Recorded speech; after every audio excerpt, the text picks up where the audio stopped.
कोई और दूसरा अर्थ नहीं निकाल सकते हो। प्यारे, सीधी सी बात यह है कि लक्ष्मण राम के बिना नहीं रह सकते। लक्ष्मण राम के बिना नहीं रह सकते हैं। इस मर्म को दशरथ जी भी जानते हैं, कौशल्या जी भी जानती हैं, और सुमित्रा जी भी जानती हैं, और कैकेयी भी जानती है। इसलिए सुमित्रा जी की भी भाषा बड़ी ही मर्मस्पर्शी है, बहुत मर्मस्पर्शी है भाषा को सुमित्रा जी की। सुमित्रा जी के शब्दों को जरा सुनिए थोड़ा सा। अभी तो आपने कौशल्या माँ के शब्द सुने कि कौशल्या माँ का क्या विचार है राम वन गमन में, लेकिन सुमित्रा माँ का क्या विचार है, ये भी बहुत बड़ी महान है। मैं कहता हूं ना, माँ शब्द जुड़ गया तो महानता अपने आप आ जाती है, वो आना भी चाहिए। सुमित्रा माँ का विचार क्या है? सुमित्रा माँ का विचार यही है, जो पैसी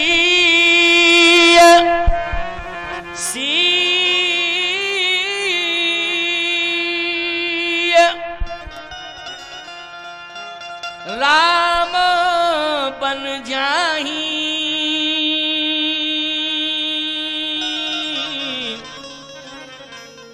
तो अवध तुम्हार काज कछु नहीं।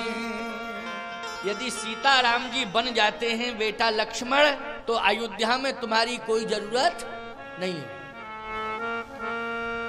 और यदि तुम राम के साथ बन जाओगे तो मैं अपने को धन्य मानूंगी।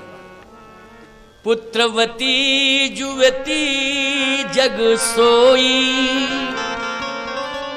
रघुपति भगति जासु सुत हो, न तरु बाज भल बाद बयानी, राम विमुख सुत हित जान। अगर सीताराम जी की सेवा करने के लिए तू बन जाएगा और वन में रहेगा और सेवा करेगा तो मेरा जीवन धन्य माना जाएगा और मैं पुत्रवती कहलाऊंगा। और नहीं तो अगर तू भवन में रह गया सीताराम जी को छोड़ के, तो मेरा ये जीवन पशु तुल्य जीवन माना जाएगा। नतर बांझ बल बाद बयानी, मर्यादा में कह रहा हूं पशु तुल्य, पशु की उपमा से उपमित करना। क्यों भाई, यही तो अर्थ होगा इसका। नतर बांझ बल बाद बयानी, ये बयानी शब्द का तो जानवरों के लिए, पशुओं के लिए, क्यों भाई संबोधन होता है ना। अपनी मां को तू पशुता से मत जोड़ बेटा। सीताराम जी की सेवा करेगा तो तेरी मां दिव्यता को प्राप्त होगी। किसको प्राप्त होगी? दिव्यता को प्राप्त होगी। और सारा संसार, क्योंकि तू सेवा करेगा तो तुझे यश मिलेगा, और जब जब तुझे संसार में यश मिलेगा तब तब तेरी मां का स्मरण करेगी दुनिया, तेरी मां का स्मरण करेगी। इसलिए तू अपने दुर्भाग्य को सौभाग्य में बदल ले। अच्छा बोलो भाई, भवन में रहने के समर्थन में है सुमित्रा माता की वन में रहने के समर्थन में? वन में रहने के समर्थन में, भवन में नहीं। बेटा जाओ, भवन में नहीं, यहां क्या जरूरत तुम्हारी, कोई आवश्यकता नहीं, सेवा करने जाओ। सीधी सी बात, भवन में रह करके यश प्राप्त नहीं किया जा सकता है, समाज में सेवा करके ही यश प्राप्त किया जा सकता है। यही इसका आशय और तात्पर्य। समाज में रहकर और सेवा करके यश प्राप्त, और इसी यश से सुख प्राप्ति होगी, इसी यश से सुख की प्राप्ति होगी। ये भवन तो निमित्त मात्र हैं। क्या है? निमित्त मात्र हैं। ठीक है, व्यवस्था है, आपने बना ली, लेकिन आप आदी ना हो जाएं। है?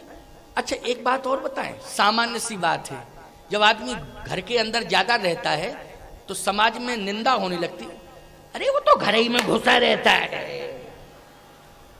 निकलता ही नहीं है, हमने तो उसको कभी बाहर देखे नहीं, घर में ही घुसा रहता है, घर में ही घुसा रहता है।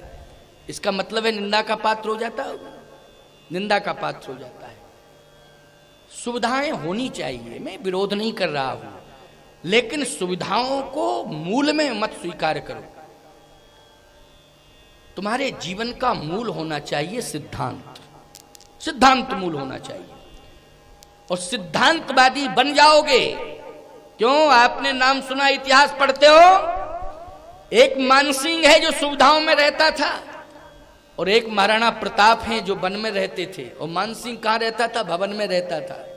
मानसिंह का इतिहास है, वो सुख सुविधाओं के चक्कर में उसने प्रतिष्ठा को नीलाम कर दिया था। काले अक्षरों में उसका नाम आज भी लिखा जाता है ना, काले अक्षरों में नाम मानसिंह का, लेकिन स्वर्ण अक्षरों में नाम किसका? महाराणा प्रताप का। महाराणा प्रताप का स्वर्ण अक्षरों में नाम आज भी लिखा जाता है। अच्छा, ये स्वर्ण अक्षरों में नाम लिखा जाता है, इतिहास अमर महल और भवन में रह करके महाराणा प्रताप ने किया कि वन में रह के? वन में रह के। क्यों? वो वन नहीं था, वो सिद्धांत का धरातल था। वो क्या था? सिद्धांत का धरातल था। देखने में लग रहा था कि वो वन है, देखने में लगता है कि राम जी वन में हैं, राम जी सिद्धांत के धरातल पर रहते थे। सिद्धांत का धरातल है वो। महाराणा प्रताप ने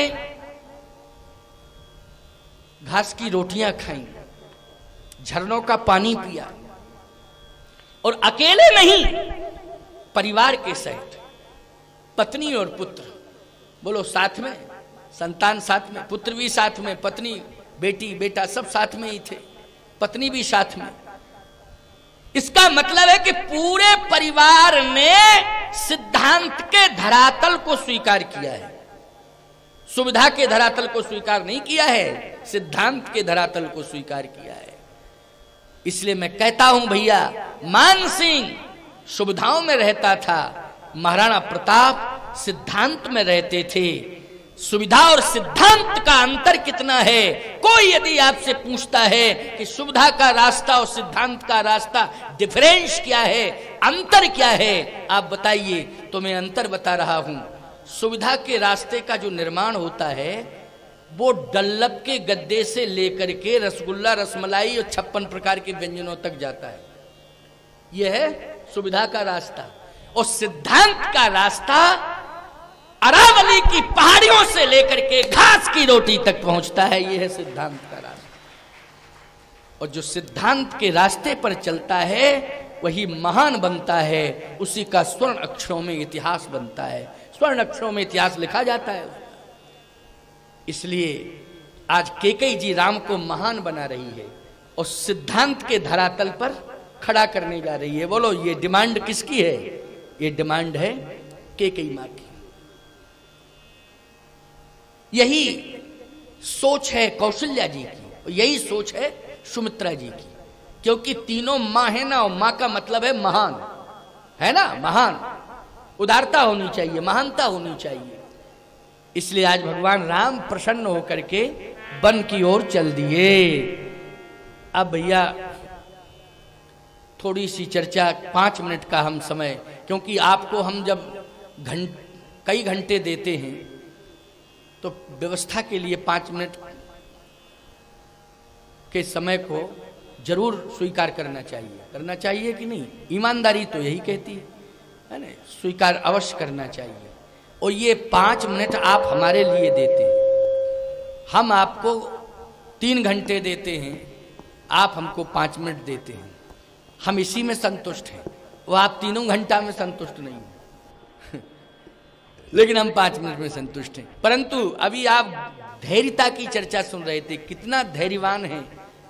ये अयोध्या की महारानियों का इतिहास, बाइयों का इतिहास धैर्य से जुड़ा हुआ है। इसलिए आप सब भी उस कथा को सुन रहे हैं। तो शिकोहाबाद आसपास के गांवों से आए हुए, अन्य जिलों से आए हुए, मैं तो कहता हूँ जिले के अलावा भी अन्य प्रांत से भी आए हैं। ये उत्तरी प्रदेश के नहीं, कुछ मध्य प्रदेश के लोग भी बैठे, तो अन्य प्रांत हो गया कि नहीं हो गया? क्यों भाई है? उत्तर प्रदेश में ये शिकोहाबाद, लेकिन मध्य प्रदेश का भले ही भिंड से कोई आया हो, बॉर्डर है लेकिन प्रदेश